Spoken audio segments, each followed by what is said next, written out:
নমস্কাৰ টাইমেটৰ প্ৰত্যেকগৰাকী দৰ্শকক স্বাগতম জনাইছো ষ্টুডিঅ'ত উপস্থিত আছো মই শ্ৰী ৰাজ্যত প্ৰকৃতিয়ে কাল ৰূপ ধাৰণ কৰিছে কিয়নো ইটোৰ পিছত হিতু ভূমিকম্পই কপাইছে সমগ্ৰ ৰাজ্য জনাইছো টাইমেটৰ প্ৰত্যেকগৰাকী দৰ্শকক এই বাতৰিটো যে ৰাজ্যত এতিয়া বৰ্তমান সময়ত প্ৰকৃতিয়ে কাল ৰূপ ধাৰণ কৰিছে কিয়নো ৰাজ্যত ইটোৰ পিছত হিতু ভূমিকম্প অহা পৰিলক্ষিত হৈছে কিছু সময় মুৰে ৰাজ্যত ভূমিকম্প আহিছে যি আফটাৰ শক বুলি কোৱা হয় তেনে ধৰণৰ ভূমিকম্প বাৰে বাৰে আহিছে মাজনিশা কেইবাটাও ভূমিকম্পই কপাই গৈছে সমগ্ৰ ৰাজ্য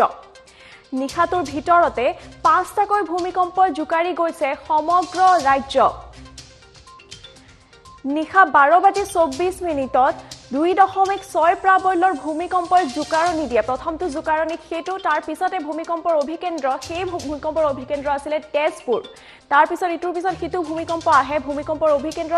তাৰ পিছত 1:10 2.9 প্ৰাবল্যৰ এক ভূমিকম্প আহে সেই ভূমিকম্পৰ যে অভিকেন্দ্ৰ আছিল হেয়া আছিল ঢেকিয়াজুলি তাৰ পিছত অইন এটা ভূমিকম্প আহে হেয়া পুনৰ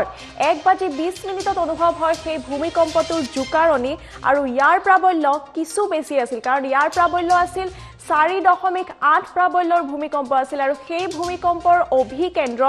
ঢেকিয়াজুলি বুলি জানিব পৰা গৈছিল তাৰ পিছত আনবাৰ আকৌ নিশা আহিলে ভূমিকম্প হেয়া নিশা 1:52 পুনৰ আহিল 2.7 প্ৰাবল্যৰ ভূমিকম্প অভিকেন্দ্ৰ ইয়াৰ আছিল পুনৰবাৰ ঢেকিয়াজুলি তাৰ পিছত পঞ্চমটো ৰাজ্যক পুনৰবাৰ জুকাৰি যায় ভূমিকম্পই পঞ্চমটো ভূমিকম্প অনুভৱ হয় পুৱতি নিশা 2:38 আৰু ইয়াৰ প্ৰাবল্য 2.7 প্ৰাবল্যৰ আছিল এইটো ভূমিকম্প আৰু ইয়াৰ অভিকেন্দ্ৰ আছিল পুনৰবাৰ ঢেকিয়াজুলি ইটোৰ পিছত হিতু ভূমিকম্পই কপাই গৈছে সমগ্ৰ ৰাজ্যকে বাৰে বাৰে কপাই গৈছে কালিৰে পৰা প্ৰায় 13টা ভূমিকম্প আৰু এতিয়া যদি নিশাৰ গোটেইকেইটা ভূমিকম্প চাবলৈ যাওঁ তেনেহলে হয়তো অধিক ভূমিকম্প কপাই গৈছে সমগ্ৰ ৰাজ্য কালি পুৱাৰ ভাগত 7:52 যি এক ভয়ানক ভূমিকম্প আহিছিল 6.2 6.4 আৰু তাৰপিছত 4.8 ৰিক্টাৰ স্কেলৰ যি এক প্ৰাবল্যৰ ভূমিকম্প আহিছিল সমগ্ৰ ৰাজ্যত তাৰ ফলত সমগ্ৰ ৰাজ্যতে বিভিন্ন ক্ষতি হোৱা দেখা পোৱা যায় ক্ষতি হয় বহুতো লোকৰ ৰাস্তা ফাটি যায় পথাৰ ফাটি যায় বহুতো লোকৰ ঘৰত ওয়াল ফাটাৰ পৰা আৰম্ভ কৰি টাইলছ ভঙা এনে ধৰণৰ বহুতো ঘটনা পৰিলক্ষিত কৰিছিল প্ৰত্যেকজন অসমবাসী আৰু তাৰ পিছত কেৱল হেয়াই নহয় ইটোৰ পিছত হিতু আফটাৰ শক আহিলে সমগ্ৰ ৰাজ্যত কাৰণ নিশাটোৰ ভিতৰতে বাৰে বাৰে জুকাৰি গ'ল সমগ্ৰ ৰাজ্যখন নিশা 12:24 2.6 প্ৰাবল্যৰ ভূমিকম্পৰ জুকাৰণি তাৰ পিছতে আৰু এই ভূমিকম্পৰ অভিকেন্দ্ৰ তেজপুৰ বুলি জানিব পৰা গ'ল 1:10 2.9 প্ৰাবল্যৰ ভূমিকম্প তাৰ অভিকেন্দ্ৰ ঢেকিয়াজুলি বুলি জানিব পৰা গ'ল আৰু তাৰ পিছত পুনৰবাৰ 1:20 অনুভৱ হয় ভূমিকম্পৰ জুকাৰণি সেই জুকাৰণি হয়তো অসমৰ বহুতো জনে অনুভৱ কৰিছে কিয়নো ইয়াৰ প্ৰাবল্য 4.8 আছিলে ৰিক্টাৰ স্কেলৰ প্ৰাবল্য 4.8 আৰু ইয়াৰ যি অভিকেন্দ্ৰ ঢেকিয়াজুলি আছে আৰু তাৰ পিছত পুনৰবাৰ দুবাৰকৈ ঢেকিয়াজুলি অভিকেন্দ্ৰৰ ভূমিকম্প হয় 1:52 2.7 প্ৰাবল্যৰ আৰু তাৰ পিছত 2:38 2.7 প্ৰাবল্যৰ যি ভূমিকম্প সেই ভূমিকম্প অনুভৱ হয় আৰু দুইটাৰে অভিকেন্দ্ৰ ঢেকিয়াজুলি বুলি জানিব পৰা যায় বৰ্তমান সময়ত যিদৰে কালিৰে পৰা নৰখাকৈ ইটোৰ পিছত হিতু ভূমিকম্প সমগ্ৰ ৰাজ্যক কপাই গৈছে নিশ্চয়কৈ ক'বলগীয়া প্ৰকৃতিয়ে কাল ৰূপ ধাৰণ কৰিছে কিয়নো কোন সময়ত কি হৈ যায় কোনেও ধৰিব নোৱাৰে ভূমিকম্পৰ আগজননী কোনেও দিব নোৱাৰে কিন্তু এনে পৰিপ্ৰেক্ষিতত নিশ্চয়কৈ ক'ব বিচাৰিম টাইমেটৰ প্ৰত্যেকগৰাকী দৰ্শকক যে আপুনি প্ৰত্যেকজনে নেজানো কোন সময়ত ভূমিকম্প আহিব কিমান প্ৰাবল্য হ'ব কিন্তু যদিহে আহিবলগীয়া থাকে বা তেনে ধৰণৰ কিবা ঘটনা ঘটে তেন্তে সেই মুহূৰ্তত আতংকিত নহয় টাইমেটৰ প্ৰত্যেকগৰাকী দৰ্শকক জনাব বিচাৰিছো ধীৰে সুস্থিৰে সন্মুখত থকা হয়তো মুকলি পথাৰ অথবা কোনো মুকলি ঠাইলৈ যাব লাগে ধীৰে সুস্থিৰে দৌৰাদৌৰি কৰিলে আতংকিত হ'লে কিন্তু আহত হোৱাৰ বহুতো সম্ভাৱনা থাকে কালিৰ দিনটোত তেনে ধৰণৰ খবৰ বাতৰি বহুতো পোৱা গৈছিলে য'ত দৌৰাদৌৰি কৰাৰ কাৰণে বহুতো জন ব্যক্তিৰ আঘাতপ্ৰাপ্ত হৈছিল আৰু সেইবাবে সকলোৱে ধৈৰ্য সহকাৰে চিৰি মানে ষ্টেয়াৰকেছ ব্যৱহাৰ নকৰাকৈ লিফ্ট বা এলিভেটৰ ব্যৱহাৰ নকৰাকৈ কোনো ভাল ঠাইত কোনো মজবুত ঠাইত যদিহে আপুনি অট্টালিকাত থাকে তেনে বিমৰ তলত আপুনি স্থান লোৱাটো অতিকৈ প্ৰয়োজনীয় যদিহে আপুনি আসাম টাইপৰ ঘৰত থাকে তেন্তে আপুনি সন্মুখৰ পথাৰ বা মুকলি ঠাইলৈ ওলাই যোৱাটো বহুত বেছি প্ৰয়োজনীয় কিন্তু সেই বুলিয়ে আতংকিত হৈ দৌৰাদৌৰি কৰিলে কিন্তু বহুত ধৰণৰ আঘাতপ্ৰাপ্ত হোৱা ঘটনা ইতিমধ্যে টাইমিটৰ হাতত আহি পৰিছে সেইকাৰণে জনাব বিচাৰিছোঁ টাইমিটৰ প্ৰত্যেকগৰাকী দৰ্শকক ভূমিকম্প ইটোৰ পিছত সিটোকৈ আহি আছে সমগ্ৰ ৰাজ্যত এই মুহূৰ্তত দৃশ্যাংশ দেখুৱাইছোঁ কালিৰ যি ভূমিকম্প আহিছিলে 7:52 সেই ভূমিকম্পৰ ফলত কিমান বিস্তৰ ক্ষতিসাধন হৈছিল সমগ্ৰ অসমত আৰু এই ক্ষতিসাধনৰ বাবে আসলতে সেয়া দৃশ্যাংশৰ পিছতে ইটোৰ পিছত সিটো ভূমিকম্প অসমত সমগ্ৰ ৰাজ্যত আহিয়ে আছে যি আফটাৰ শক বুলি কোৱা হয় সেই আফটাৰ শক এতিয়ালৈকে বন্ধ হোৱা নাই কিন্তু আৰু সেইবাবে প্ৰত্যেকজনে আসলতে নিজকে অকণমান সম্ভালি আৰু অকণমান হ'লেও এলাৰ্ট বুলি যি কোৱা হয় এলাৰ্ট হৈ পেলাই থকা অতিকৈ প্ৰয়োজনীয় যিহেতুকে নিশাটোৰ ভিতৰতে 5টাকৈ ভূমিকম্পৰ কঁপাই গ'ল সমগ্ৰ ৰাজ্যক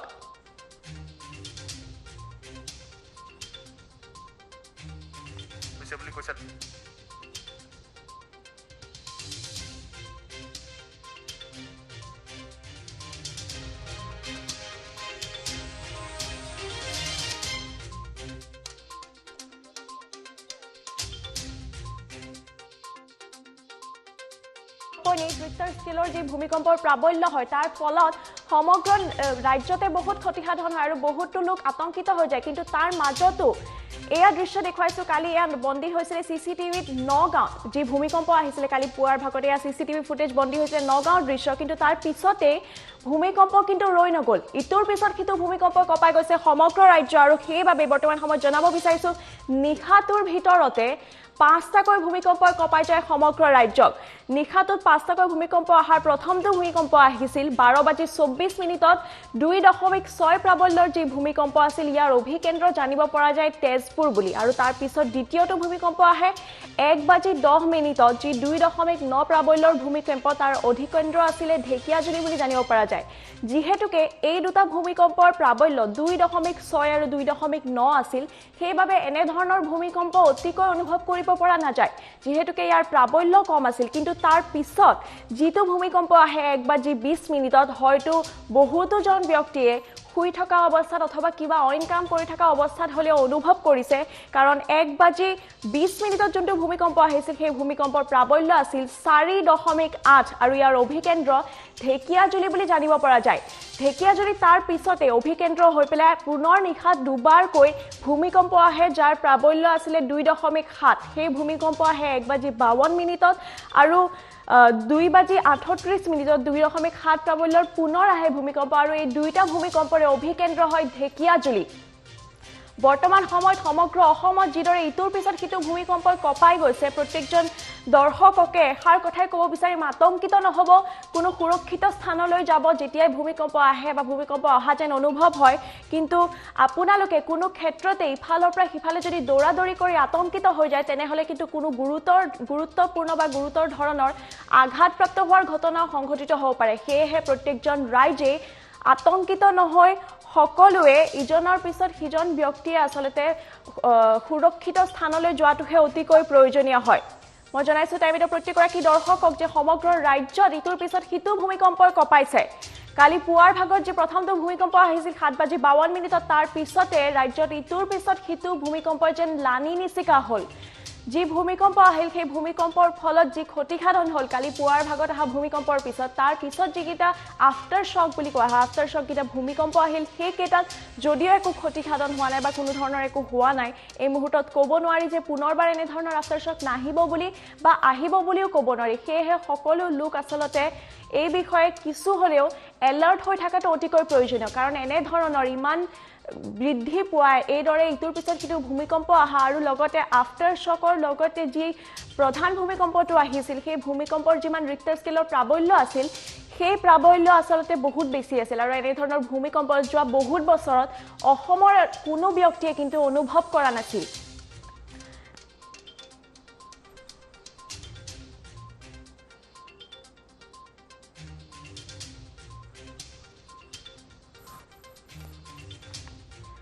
নিশ্চয়কৈ ক'ব লাগিব টাইমিটৰ প্ৰত্যেকগৰাকী দৰ্শকক যে এই মুহূৰ্তত অসমত প্ৰকৃতিয়ে কাল ৰূপ ধাৰণ কৰিছে ইটোৰ পিছত সিটো ভূমিকম্পই কঁপাই গৈছে সমগ্ৰ অসম আৰু সেইবাবে প্ৰত্যেকজন দৰ্শকে আসলতে এই মুহূৰ্তত আতংকিত নহয়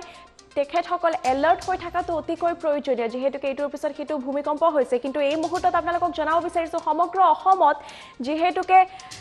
ভূমিকম্পই কঁপাইছে। এই মুহূৰ্তত আমাৰ সৈতে আমাৰ সাংবাদিক ৰঙিয়াৰ পৰা আছে আমাৰ সাংবাদিক আৰু তেখেতৰ সৈতে কথা পাতিবলৈ যাম। পোনে পোনে তৃষ্ণা দাসৰ ওচৰলৈ গৈছোঁ ৰঙিয়াৰ পৰা। তৃষ্ণা, ৰঙিয়াত কি পৰিস্থিতি বৰ্তমান?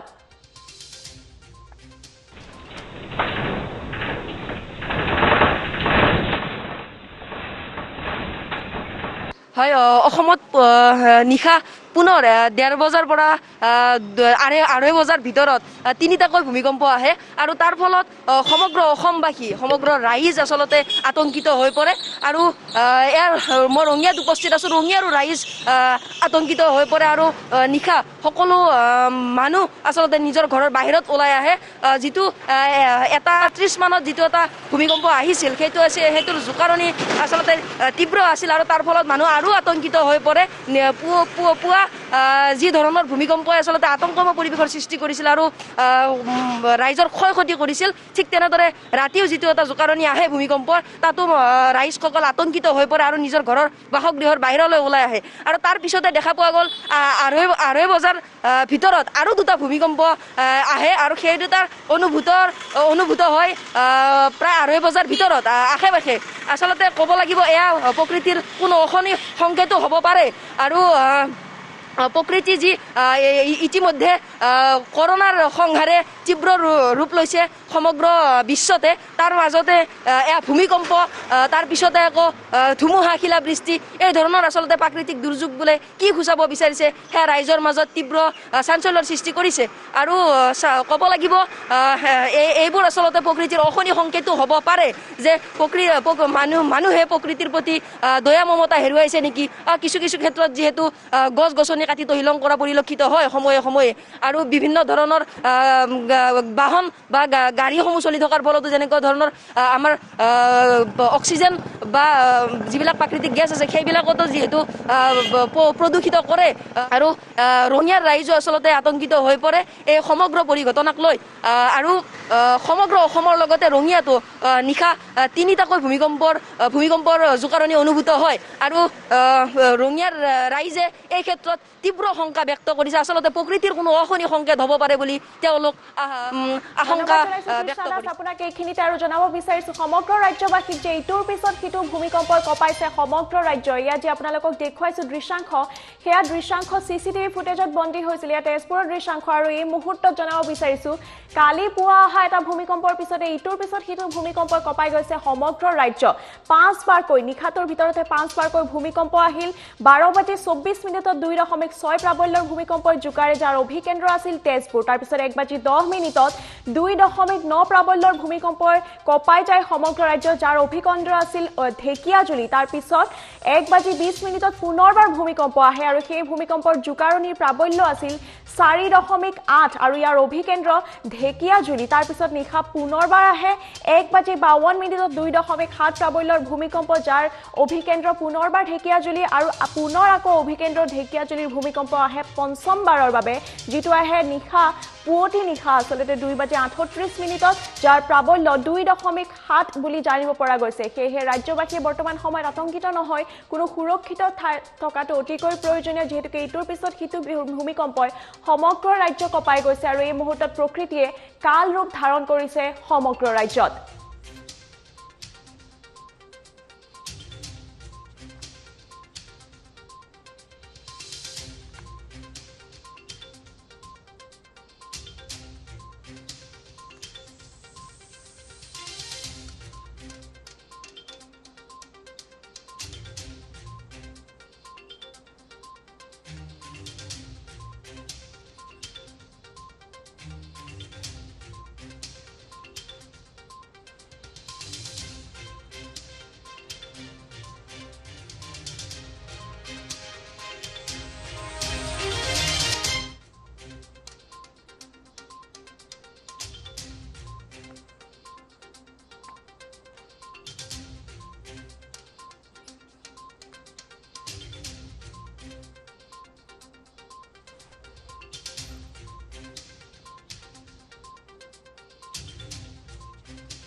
আৰু এই মুহূৰ্তত প্ৰত্যেকগৰাকী টাইমিটৰ দৰ্শকক দৃশ্যাংশ দেখুৱাবলৈ চেষ্টা কৰিছো এয়া কালিৰ দৃশ্যাংশ কালি পুৱাৰ ভাগত যি ভয়ানক এক ভূমিকম্প আহিছিল সেই ভূমিকম্পৰ দৃশ্যাংশ দেখুৱাইছো টাইমিটৰ প্ৰত্যেকগৰাকী দৰ্শকক বহুতো ঠাইত বহুতো ধৰণৰ বেলেগ বেলেগ ধৰণৰ ঘটনা হৈছিল ক্ষতিসাধন হৈছিল আৰু সেয়া দেখুৱাইছো এয়া আপোনালোকক দৃশ্যাংশ কিদৰে মাটি ফুটি পানী ওলাই আহিছে যেন এখন নদীৰহে সৃষ্টি হৈছে ইয়াৰ উপৰি ৰাস্তাৰ মাজত পথাৰৰ মাজত ফাট মেলিছে মাটিৰ ভিতৰৰ পৰা পানী ওলাই অহাৰ উপৰি টাইলছ ভাঙি পৰা গুৱাহাটীৰ বিভিন্ন স্থানত পানীৰ টেংকি ভাঙি পেলাই ঘৰৰ ভিতৰত সকলো পানী সোমাই যায় এনেকুৱা ধৰণৰ বিভিন্ন ঘটনা সংঘটিত হৈছিল কালি পুৱাৰ ভাগত হা ভূমিকম্পৰ পিছতে কিন্তু কেৱল সেয়াই নহয় সেই ভূমিকম্পৰ পিছত আকৌ ইটোৰ পিছত সিটো ভূমিকম্প সমগ্ৰ ৰাজ্যত আহিয়ে গ'ল কাৰণ নিশাটোৰ ভিতৰতে 5 বাৰকৈ ভূমিকম্প আহিল আৰু এই ভূমিকম্পই সমগ্ৰ ৰাজ্য কঁপাই গ'ল যদিও প্ৰত্যেকটো ভূমিকম্প আমি অনুভৱ নকৰিলো কাৰণ ইয়াৰ প্ৰাবল্য 2.7 বা 2.4 বা 2.3 এনেকুৱা ধৰণৰ আছিল কিন্তু তাৰ মাজত এটা ভূমিকম্প আহে যি ভূমিকম্প গুৱাহাটীত অনুভৱ হয় আৰু গুৱাহাটীৰ লগতে দাঁতি কাষৰীয়া বহুতো অঞ্চলত অনুভৱ হয় কিয়নো ইয়াৰ প্ৰাবল্য 4.8 আছিল ইয়াৰ অভিকেন্দ্ৰ আছিল ঢেকিয়াজুলি আৰু সেই ভূমিকম্পটো আহিছিল 1:20 নিশা আৰু তাৰ পিছতে জনাব বিচাৰিছো টাইমিটৰ প্ৰত্যেকগৰাকী দৰ্শকক যিদৰে প্ৰকৃতিয়ে বৰ্তমান অসমত কালৰূপ ধাৰণ কৰিছে সেই কালৰূপ ধাৰণ কৰা প্ৰকৃতিক আচলতে এই মুহূৰ্তত ইটোৰ পিছত সিটো ঘটনা সংঘটিত হৈছে আৰু নিশ্চয়কৈ ক'ব লাগিব যে যি ভূমিকম্প লানি নিচিকা ভূমিকম্পৰ এক হাৰি লাগিছে ইটোৰ পিছত সিটো ভূমিকম্প হৈছে তেনে পৰিপ্ৰেক্ষিতত প্ৰত্যেকজন অসমৰ ব্যক্তিয়ে প্ৰত্যেকজন ৰাজ্যৰ ব্যক্তিয়ে আচলতে এই মুহূৰ্তত আতংকিত নহয় পেলাই এলাৰ্ট হৈ থকাটো অতিকৈ প্ৰয়োজনীয় যি সময়ত ভূমিকম্প আহে সেই সময়ত দৌৰাদৌৰি নকৰি আতংকিত নহয় ভয় নাখাই পেলাই আচলতে ব্যক্তিসকলে লাহে ধীৰে হ'লেও কোনো সুৰক্ষিত স্থানত যোৱাটো অতিকৈ প্ৰয়োজনীয় যিহেতুকে ইটোৰ পিছত সিটো ভূমিকম্প আহিছে হয়তো আহিবলগীয়া সময়ত কি হ'ব পাৰে বা কি হ'ব নোৱাৰে সেই বিষয়ে আমি কোনো জ্ঞাত নহয় যিহেতুকে ভূমিকম্পই আগজাননী দি নাহে বুলি কোৱা যায় তেনে ক্ষেত্ৰত আহিবলগীয়া সময়ত কি হ'ব সেই বিষয়ে আমি কোনো জ্ঞাত নহয় কিন্তু নিজকে নিজে সম্ভালি ৰখা লগতে কোনো সুৰক্ষিত স্থানলৈ কিবা যদি অঘটন হয় তেনেহলে তালৈ যোৱাটো আমাৰ নিজৰে দায়িত্ব আৰু লগতে নিজকে নিজে আঘাতপ্ৰাপ্ত নকৰাটো অতিকৈ প্ৰয়োজনীয় যেহেতুকে জনাব বিচাৰিছো সমগ্ৰ ৰাজ্যতে অসমতে নিশাটোৰ ভিতৰতে 5টা ভূমিকম্পই কঁপাই গৈছে তেনে ক্ষেত্ৰত আমি সকলো ব্যক্তি এলাৰ্ট হৈ থকাটো অতিকৈ প্ৰয়োজনীয় পুনৰবাৰ জনাইছো ভূমিকম্প কিদৰে আহিছিলে নিশাটোৰ ভিতৰত এফালৰ পৰা আপোনালোকক জনাইছো টাইমিটৰ প্ৰত্যেকগৰাকী দৰ্শকক যে নিশা প্ৰথমটো যিটো ভূমিকম্প আহিছিল সেইটো আহিছিল 12:24 যাৰ প্ৰাবল্য আছিল 2.6 ৰিক্টাৰ স্কেলত আৰু সেই ভূমিকম্প প্ৰথমটো যিটো ভূমিকম্প আহিছিল নিশা ভাগত ইয়াৰ অভিকেন্দ্ৰ তেজপুৰ বুলি জানিব পৰা যায় কিন্তু তাৰ পিছতে পুনৰবাৰ 4টাকৈ ভূমিকম্প আহে সেইটো আহে 2 নম্বৰটো 1:10 যেটো আহে 2.9 প্ৰাবল্যৰ এক ভূমিকম্প যাৰ অভিকেন্দ্ৰ ঢেকিয়াজুলি আছিল তাৰ পিছত পুনৰবাৰ ইয়াৰ ভূমিকম্পটো আহে 1:20 যেটো হয়তো অনুভৱ কৰে ভূমিকম্পৰ জোকাৰণি বহুতে কাৰণ ইয়াৰ ৰিক্টাৰ স্কেলৰ প্ৰাবল্য কিছু বেছি আছিল 4.8 প্ৰাবল্যৰ আছিল কাৰণ 2.6 বা 2.3 বা 2.9 ভূমিকম্পৰ যি প্ৰাবল্যৰ যি থাকে হেকেটা প্ৰত্যেকজন ব্যক্তিয়ে অনুভৱ নকৰে যেহেতুকে বহুত লাহেকৈ আহে কিন্তু 1:20 যি ভূমিকম্প আহিছিল 4.8 প্ৰাবল্যৰ ভূমিকম্প ইয়াৰ অভিকেন্দ্ৰ আছিল ঢেকিয়াজুলি আৰু সেই ভূমিকম্প বহুতো জন ব্যক্তিয়ে অনুভৱ কৰে অসমৰ সুকেকনে আৰু বৰ্তমান সময়ত পুনৰবাৰ নিশা ভাগত 1:52 পুনৰ আহে 2.7 প্ৰাবল্যৰ ভূমিকম্প যাৰ অভিকেন্দ্ৰ ঢেকিয়াজুলি আছিল আৰু পুনৰ ঢেকিয়াজুলি অভিকেন্দ্ৰ আৰু এটা ভূমিকম্প আহে পঞ্চমটো ভূমিকম্প আহে নিশা পুৱতি নিশা 2:38 2.7 প্ৰাবল্যৰ এক ভূমিকম্প এইদৰে ইটোৰ পিছত হিটু ভূমিকম্পই যিদৰে সমগ্ৰ ৰাজ্য কঁপাই গৈছে আচলতে বৰ্তমান সময়ত নিশ্চয়কৈ ক'ব লাগিব বহুতো লোক আতংকিত হৈছে কিন্তু আতংকিত হোৱা সময় এয়া একেবাৰেই নহয় প্ৰত্যেকজন ব্যক্তি এলাৰ্ট হৈ থকাটো অতিকৈ প্ৰয়োজনীয় যেহেতুকে সমগ্ৰ অসমত বৰ্তমান সময় প্ৰকৃতিয়ে কাল ৰূপ ধাৰণ কৰিছে আৰু বিস্তৰ ক্ষতিসাধন হৈছে সমগ্ৰ ৰাজ্যতে এয়া গুৱাহাটীৰ দৃশ্য আছিলে গুৱাহাটীৰ সিগনেচাৰ এপাৰ্টমেণ্টৰ এক দৃশ্য আছিলে যি দৃশ্যই বৰ্তমান সময়ত আপোনালোকৰ টিভি স্ক্ৰীনত দেখাবলৈ চেষ্টা কৰিছো কি ধৰণৰ বিস্তৰ ক্ষতিসাধন আছিলে কালি পুৱাৰ ভাগত অহা ভূমিকম্প আৰু সেইবাবে প্ৰত্যেকজন অসমৰ ব্যক্তিয়ে বৰ্তমান সময়ত অতিকৈ এলাৰ্ট হৈ থকাটো বৰকৈ প্ৰয়োজনীয়